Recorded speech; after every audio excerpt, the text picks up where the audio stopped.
ഭൂമിയിൽ ലൈഫ് കണ്ടുവരാൻ കാരണം ഇവിടുത്തെ വെള്ളം ലിക്വിഡ് രീതിയിൽ കണ്ടുവരുന്നത് കൊണ്ടാണ്. അതായത് ഭൂമി സൂര്യന്റെ കറക്റ്റ് ഹാബിറ്റബിൾ സോണിലാണ് നിൽക്കുന്നത്. അതായത് സൂര്യനോട് ഒരുപാട് അടുത്തല്ല, എന്നാൽ സൂര്യനോട് ഒരുപാട് അകലെയല്ല.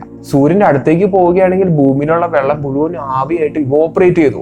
നേരെ മറിച്ച് സൂര്യനോട് കുറച്ച് ദൂരത്താണെങ്കിൽ എന്ത് സംഭവിക്കും? ഈ വെള്ളം മുഴുവൻ ഐസായിട്ട് മാറുകയും ചെയ്യും. അപ്പോൾ ഭൂമിയും സൂര്യനും തമ്മിൽ ഇപ്പോൾ കറക്റ്റ് ഡിസ്റ്റൻസിലാണ് നിൽക്കുന്നത്. അധികം ചൂടുമല്ല, എന്നാൽ അധികം തണുപ്പുമല്ല. ഈ ഒരു സേഫ് ആയിട്ടുള്ള റേഡിയസ് വെച്ചിട്ടുള്ള ആ ഒരു ഓർബിറ്റിന്റെ ആ ഒരു പാത്തിനെയാണ്, അല്ലെങ്കിൽ ആ ഒരു സോണിനെയാണ് നമ്മൾ ഹാബിറ്റബിൾ സോൺ എന്ന് പറയുന്നത്. ഇത് നമ്മുടെ സൂര്യന് മാത്രമല്ല ഉള്ളത്, നമ്മുടെ യൂണിവേഴ്സിലുള്ള എല്ലാ സ്റ്റാറുകൾക്കും ഈ ഒരു സംഭവം ബാധകമാണ്. അതുകൊണ്ട് തന്നെ നമ്മൾ ലൈഫിനെ തേടി പോകുമ്പോൾ ഈ ഹാബിറ്റബിൾ സോണിൽ ഓർബിറ്റ് ചെയ്യുന്ന പ്ലാനറ്റ്സിനോടായിരിക്കും നമ്മൾ കൂടുതൽ കോൺസെൻട്രേറ്റ് ചെയ്യുക. നമ്മുടെ ഇപ്പോഴത്തെ കറണ്ട് അണ്ടർസ്റ്റാൻഡിങ് വെച്ചിട്ട് നമ്മുടെ ഭൂമിയിൽ മാത്രമാണ് ലൈഫ് കണ്ടുവരുന്നത്.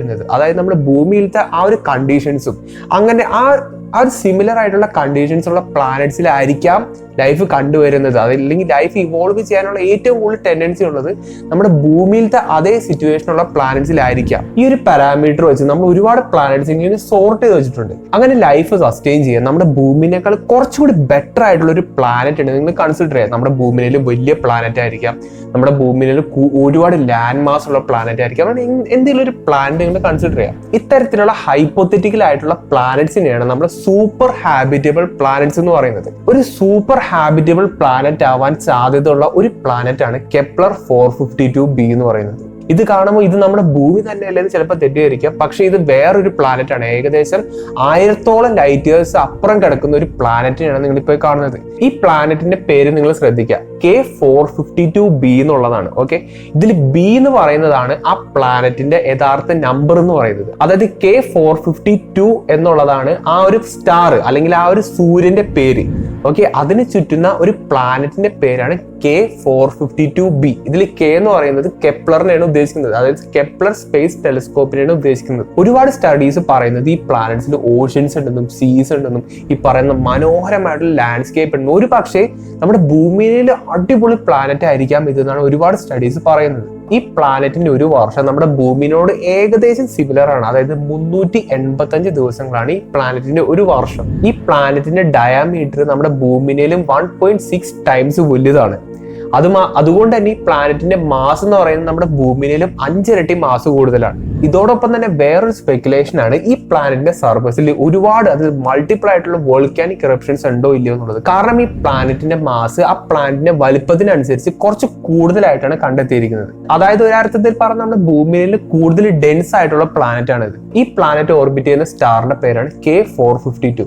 ഈ സ്റ്റാർ നമ്മുടെ സൂര്യനിലും 1.5 ബില്യൺ ഇയേഴ്സ് മുന്നേ ഫോം ചെയ്ത സ്റ്റാർ ആണെന്നാണ് പറയപ്പെടുന്നത്. അതും K452b എന്ന് പറയുന്നത് ഹാബിറ്റബിൾ സോണിലാണ് നിൽക്കുന്നത്. അത് നമ്മുടെ ഭൂമിനെ പോലത്തെ ഒരു പ്ലാനറ്റ് ആണെന്ന് പറയപ്പെടുന്നുണ്ട്. അങ്ങനെ നോക്കുകയാണെങ്കിൽ ഒരു ചാൻസ് ഉണ്ട്, അതായത് നമ്മുടെ ഭൂമിയിൽ ലൈഫ് എമർജ് ചെയ്യുന്നതിന് 1.5 ബില്യൺ വർഷങ്ങൾക്ക് മുമ്പേ ഈ ഒരു പ്ലാനറ്റിൽ ലൈഫ് എമർജ് ചെയ്തിട്ടുണ്ടാവാം. അതുകൊണ്ട് തന്നെ ഈ പ്ലാനറ്റിൽ ഇന്റലിജന്റ് ലൈഫ് ഉണ്ടാവാനുള്ള സാധ്യതകളുണ്ട്.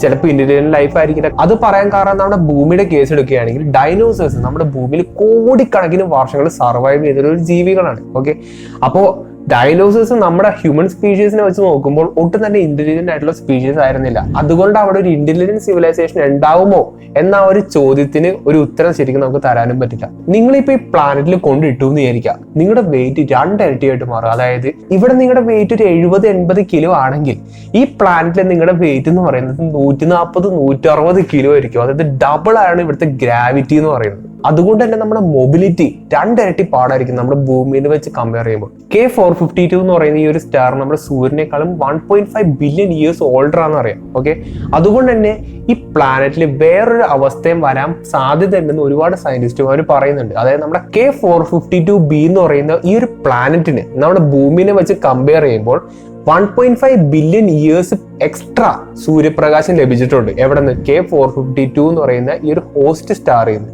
അതുകൊണ്ട് തന്നെ ഈ പ്ലാനറ്റിന്റെ ടെമ്പറേച്ചർ അത്യാവശ്യം കൂടുതലായിരിക്കാം എന്നുള്ളൊരു സ്റ്റഡിയും കൂടിയുണ്ട്. അതായത് നമ്മുടെ സോളാർ സിസ്റ്റത്തിൽ ഒരു എക്സാമ്പിൾ എടുത്ത് പറയാം, നമ്മുടെ വീനസിന്റെ കറന്റ് സിറ്റുവേഷൻ ആയിരിക്കുമോ ഈ ഒരു പ്ലാനറ്റിൽ എന്നുള്ളൊരു സ്റ്റഡിയും കൂടി ശരിക്കും ഒരു സ്പെക്കുലേഷനും ഉണ്ട്.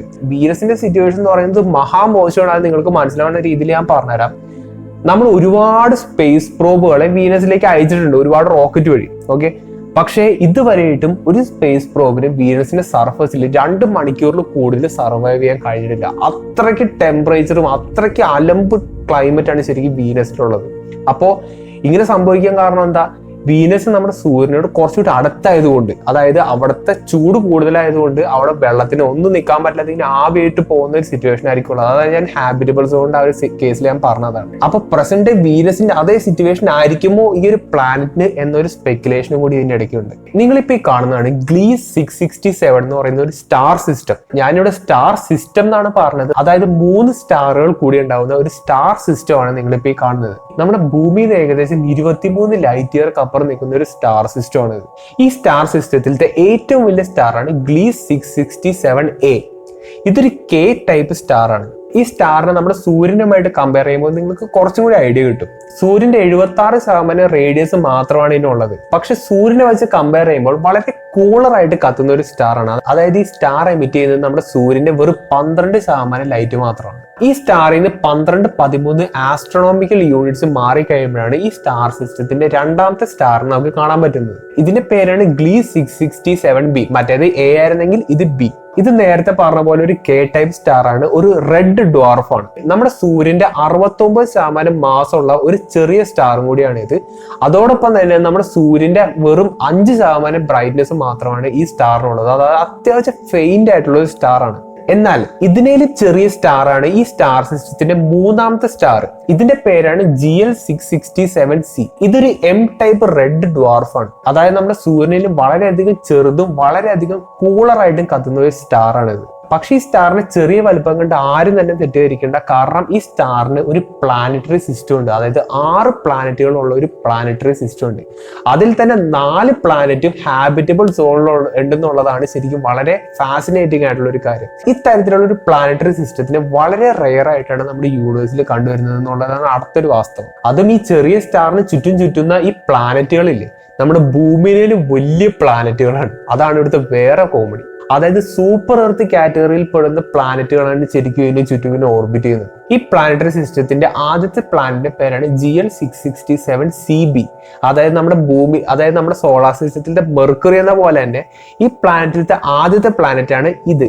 ഇതിന്റെ ഹോസ്റ്റ് സ്റ്റാർ നമ്മുടെ സൂര്യനിലും വളരെ ചെറുതാണെങ്കിലും ഈ പ്ലാനറ്റ് നമ്മുടെ മെർക്കുറിയിലും പോട്ടെ നമ്മുടെ ഭൂമിയിലും 5.5 ടൈംസ് ലാർജർ ആയിട്ടുള്ള ഒരു പ്ലാനറ്റ് ആണ്. അതും ഈ പ്ലാനറ്റിന്റെ സർഫസ് ടെമ്പറേച്ചർ എന്ന് പറയുന്നത് 200 ഡിഗ്രി സെൽഷ്യസ് ആണ്. അതുമാത്രമല്ല വളരെ തിക്ക് ആയിട്ടുള്ള ഒരു അറ്റ്മോസ്ഫിയറും ഈ പ്ലാനറ്റിൽ ഉണ്ടെന്നാണ് പറയപ്പെടുന്നത്. അറ്റ്മോസ്ഫിയർ ഉള്ളത് കൊണ്ടും ഈ പ്ലാനറ്റിന്റെ ഹോസ്റ്റ് സ്റ്റാറിന് തൊട്ടടുത്തായത് കൊണ്ട് തന്നെ നമ്മുടെ കറണ്ട് നമ്മുടെ പ്രസന്റ് വീനസിന്റെ അതേ സിറ്റുവേഷൻ തന്നെ ആയിരിക്കാം ഈ പ്ലാനറ്റിൽ എന്ന് സ്പെക്കുലേഷൻസ് ഉണ്ട്. ഈ പ്ലാനറ്റിന്റെ ഓർബിറ്റൽ പീരീഡ് എന്ന് പറയുന്നത് വെറും 7 ദിവസമാണ്. അതായത് നമ്മുടെ ഭൂമിയായിട്ട് കമ്പയർ ചെയ്യുകയാണെങ്കിൽ എല്ലാ ആഴ്ചയും ന്യൂ ഇയർ ആയിരിക്കും.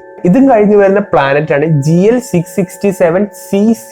ഓക്കെ, ഈ പ്ലാനറ്റ് ആണ് കുറച്ചും കൂടി ഇൻട്രസ്റ്റിംഗ് ആയിട്ട് സയന്റിസ്റ്റുമാർ കരുതുന്നത്. കാരണം ഇതൊരു ഹാബിറ്റബിൾ സോണിൽ നിൽക്കുന്ന ഒരു പ്ലാനറ്റ് ആണ്. ഇതൊരു സൂപ്പർ എർത്ത് ആണ്. നമ്മുടെ ഭൂമിയിൽ 3.8 വലുപ്പമുള്ള ഒരു പ്ലാനറ്റ് ആണ്. പക്ഷെ ഈ പ്ലാനറ്റിന്റെ ഒരു വർഷം എന്ന് പറയുന്നത് വെറും 28 ദിവസങ്ങൾ മാത്രമാണ്. എവിടെ? നമ്മുടെ ഭൂമിയിലത്തെ 28 ദിവസമാണ് ഈ പ്ലാനറ്റിന്റെ ഒരു വർഷം.